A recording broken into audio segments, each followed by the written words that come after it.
Data in anaesthesia narrative review. तर फक्त narration आहे, वेगवेगळे युसेस त्याने सांगितलेले आहे. तर मशीन्स स्मार्ट आहेत, त्या समजतात आणि कामं करतात. सुरुवातीला त्यांनी एकदम रिजिड अल्गोरिदम बनवले होते, परंतु मेडिकल सिच्युएशन कॉम्प्लेक्स आहे, त्याच्यात काम करत नाही. तर दे शुड बी स्मार्ट, तर ते काम करतील. तर कॉम्प्युटर्स करतात काय की आपलं जे ब्रेन आहे, कॉग्निटिव्ह फंक्शन आहे, ते सिम्युलेट करतात, पॅटर्न रेकग्नाईज करतात आणि प्रॉब्लेम सॉल्व करतात. आणि त्यांचं त्याच्यापेक्षाही जबरदस्त फीचर आहे की ते लर्न करतात. त्याच्यामुळे आपण एखादी सर्वो सिस्टीम बनवू शकतो, जसं की बेस आहे, तो हे मोजणार, बेस मोजणार आणि ड्रग डिलिव्हरी करणार. ठीक आहे. तर पहिल्या याच्यात त्यांनी दिलं की स्मार्टची डेफिनेशन काय आहे, अर्ली फेल का झालं कारण की फार टाईट होतं. नंतर हे जे आहेत नवीन कॉम्प्युटर्स, ते कॉग्निशनला सिम्युलेट करतं, पॅटर्न रेकग्नाईज करणार, रेकग्नाईज झालं की सॉल्व करणार, आणि सॉल्व झालं की त्याच्यापासून ते शिकतात. म्हणून आपण एक सर्वो सिस्टीम बनवू शकतो. तर AI सबसेट्स आहेत, त्याच्यामुळे machine learning, neural network, deep breathing, robotics, computer vision. नंतर AIच्या या कन्सेप्ट्स आहेत, फझी logic, neural networks, deep breathing, deep learning process आणि बेसियन मेथड्स.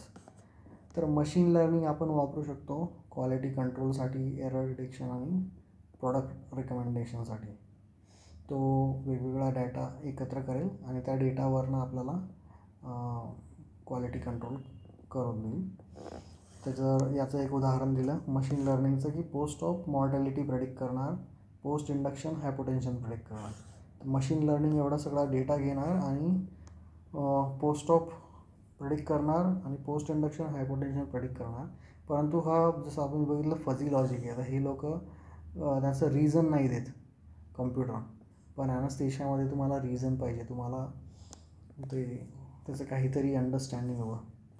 नंतर रोबोट्स त्याने मग दिले फार्माकोलॉजिकल रोबोट्स आणि मेकॅनिकल रोबोट्स आणि मग CDSS.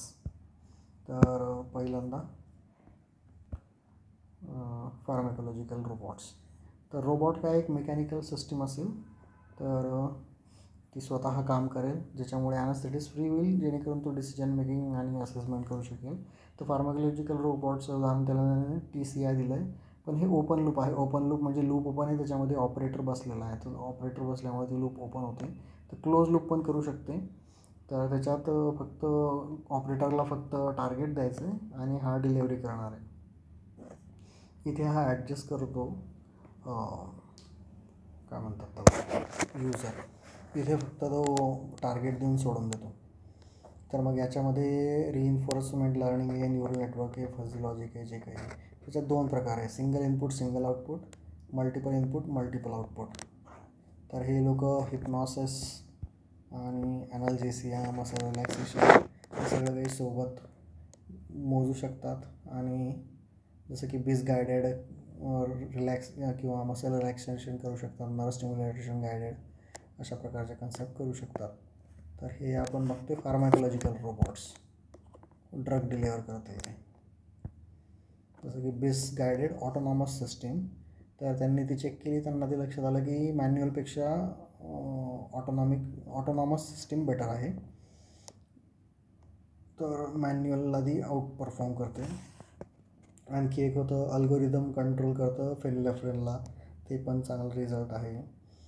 नंतर फ्लुइड थेरपी आहे, क्लोज लूप असिस्टेड, ती पण चांगली परफॉर्म करते. नंतर एक ऑटोमॅटेड ॲनेस्थेशिया डिलेव्हरी आहे, ते पण चांगलं काम करते. तर त्यांनी हे single input single output, multiple input multiple आउटपुटचे एक्झाम्पल्स दिलेले आहेत. नंतर मेकॅनिकल रोबोट्स आहेत, रोबोटिक इंट्युबेशनसाठी, जसं की डा विन्सी किंवा केपलर. तर हे मेकॅनिकल आहेत, इंट्युबेशन मेकॅनिकल काम पण करते. नंतर सपोर्ट सिस्टीम आहे, ती बिल्डिंग अल्गोरिदम आहे, तो आपल्याला मदत करेल, तो फक्त एड करतो, हा स्वतः स्वतंत्र नाही आहे, तो आपल्याला मदत करणार आहे. जसं की प्री ऑपरेटिव्ह कॉग्निटिव्ह रोबोट्स. तर हे ॲबनॉर्मल लॅब फाइंडिंग त्यांना फीड केली की शोधतील, ड्रग कंप्लायन्स शोधतील, चेकलिस्ट बघतील. नंतर एज केस म्हणून आहे. एज केस अशी केस आहे जिथे आर्टिफिशियल इंटेलिजन्स स्वतः काम नाही करू शकत, स्पेशली रेअर केसमध्ये. तिथे मग ह्युमन्सचा डोकं चालतं, कारण की ते कॉम्प्लेक्स सिच्युएशन हँडल करू शकतात. म्हणून अशा सिच्युएशनमध्ये ती सिस्टीम आपण ओव्हरटेक करण्याची मुभा असली पाहिजे. तर support system clinical decision support system. तर म्हणून तो शेवटी फायनल नॉड जो आहे तो ॲनास्थेशिओलॉजिस्टचा राहणार आहे. ह्युमन मशीन इंटरफेस राहील. जसं की एव्हिएशन इंडस्ट्री आहे. एव्हिएशन इंडस्ट्रीमध्ये त्या मशीनला सगळं कळतं, परंतु चालवतो पायलट. सिमिलरली आपण ॲनास्थेशियामध्ये घेऊ शकू. मग करंट ट्रेंड्स काय आहेत तो सांगतो आहे की PSC करतो, तो रिस्क प्रेडिक्शन करतो, रिस्क स्ट्रॅटिफिकेशन करतो. सुपिरियर आहे ते ट्रॅडिशनल रिस्क फॅक्टरपेक्षा. मग त्या रिस्क प्रेडिक्शनचा आपण वापर करू शकतो काउन्सिलिंगसाठी, ऑप्टिमायझेशन प्लॅनिंगसाठी, कोमॉपसाठी. नंतर अँटीबायोटिक सिलेक्शनसाठी पण ती CDSS सिस्टीम आहे. नंतर ही सिस्टीम आहे ही जी आधी बघितली PSCवाली, ती CL ग्रेड पण प्रिडिक्ट करते. तर हे फक्त प्रिडिक्शन करण्यासाठी आहे. नंतर आणखी आहे की तो सगळे काही अलार्म्सचं ॲनालायसिस करेल आणि फॉल्स अलार्म बंद करेल. कारण की सगळे अलार्म्स वाजत राहतात, काहीतरी त्याच्यामध्ये एरर असतो किंवा काहीतरी माल फंक्शन असतं.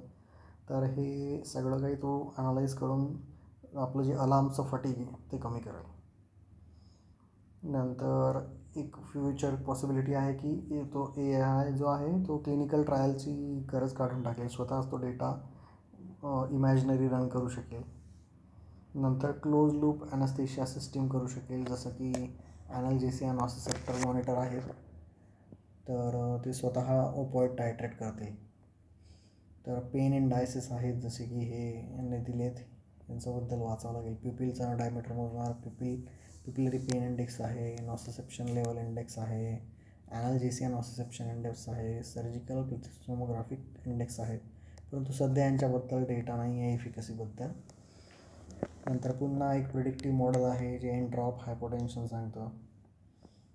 तर हे सुपर लर्नर अल्गोरिदम्स आहेत, ते प्रिडिक्ट करतात ॲक्युरेट हायपोटेन्सिव्ह एपिसोड 30 मिनटापूर्वी. त्याला वेगवेगळे पूर्वीचे डेटा दिल्यावर तो फ्युचर प्रिडिक्ट करतो की या केसमध्ये असं होऊ शकेल बाबा. नंतर क्रिटिकल सेटिंगमध्ये तो प्रिडिक्टिव्ह थेरपी पण सांगेल की प्रिएम्प्टिव्ह तुम्ही थेरपी अशी देऊ शकता.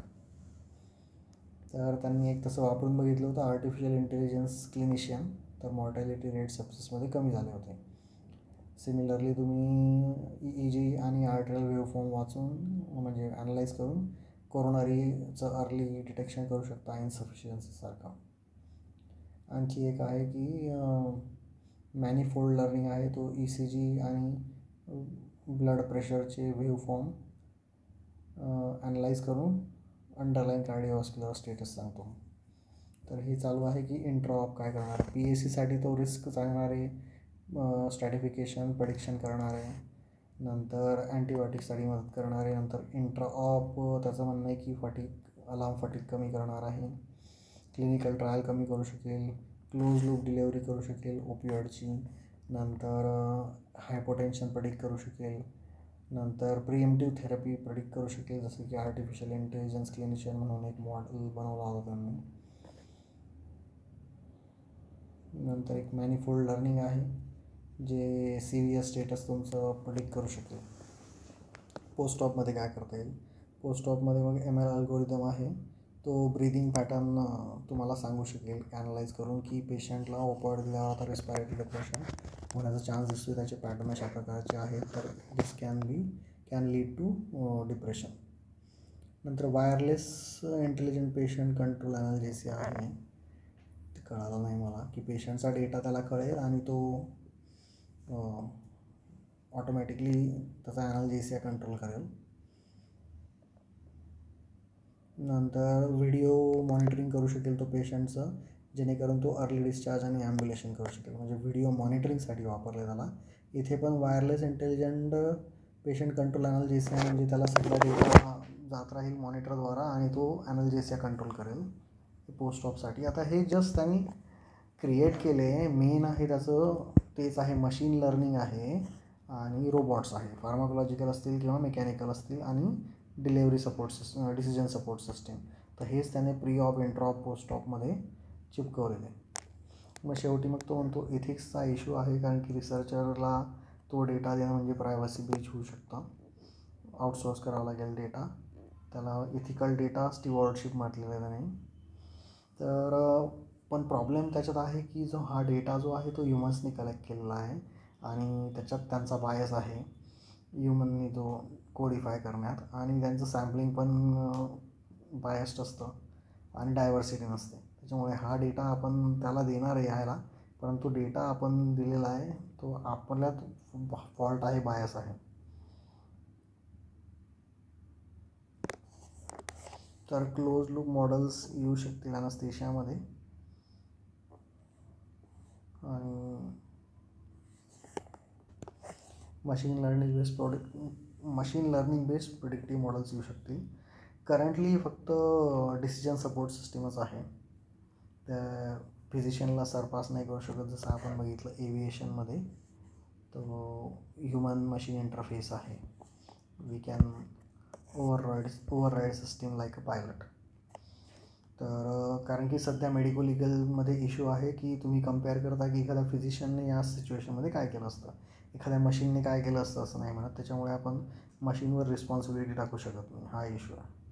तर इथिक्समध्ये त्याने दिलं की डेटा आपण फीड करतो पण डेटा फ्लॉड आहे, आणि नंतर इथिकल इश्यू आहे की फिजिशियनच रिस्पॉन्सिबल आहे, मशीन रिस्पॉन्सिबल नसू शकते. नंतर कन्क्लुजनमध्ये भरपूर काही असंच फलाना ढिमका बोललं आहे की मायनॉरिटीज आहेत जे काही ॲप्लिकेशन्स. तर हे फक्त आपल्याला ऑगमेंटेड इंटेलिजन्स भेटू शकेल याच्याने. प्रॉब्लेम इंडियामध्ये आहे की सर्व काही हँड रिटन आहे. US मध्ये किंवा ॲडव्हान्स कंट्रीजमध्ये ॲटलिस्ट ते इलेक्ट्रॉनिक वेमध्ये आहे. समरायझिंग, मशीन्स आर स्मार्ट, दे सिम्युलेट कॉग्निशन, पॅटर्न बघतात, आन्सर देतात आणि अडॅप्टेबल आहेत. फॉर एक्झाम्पल सर्वो सिस्टीम ते बेस बघून डोस मॅनेज करेल. मग AIचे सबसेट्स, नंतर AIचे लॉजिक्स दिलेत.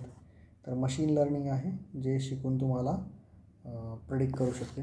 प्रेडिक्ट बघा, हे जे काही PSCमध्ये आपण बघितलं, इंट्रॉप बघितलं, पण लॉजिक आपल्याला ते सांगणार नाही जी लॉजिक आपल्याला हवं आहे. मग नंतर रोबोट्स आहेत, फार्माकोलॉजिकल असतील TCIसाठी. नंतर क्लोज लूप असतील, सिंगल इनपुट सिंगल आउटपुट किंवा मल्टिपल इनपुट मल्टिपल आउटपुट. जसं की बेस गायडेड आहे. नंतर त्यांनी दाखवलं की क्लोज लूप जे आहेत ते बेटर आहेत ऑटोमॅटिक रादर दॅन मॅन्युअल. जसं की फेनलेफ्रिनचं टायट्रेशन असेल किंवा फ्लुइड थेरपीचं टायट्रेशन असेल किंवा ॲनेस्थेशिया डिलिव्हरीचं टायट्रेशन असेल, त्यांचं बेटर आहे. म्हणजे फार्मॅक रोबोट्स आर बेटर म्हणतो तो. नंतर mechanical robots are also better म्हणतो तो. नंतर CDSSचं उदाहरण देतो तो, पण त्याच्यात तो म्हणतो आहे की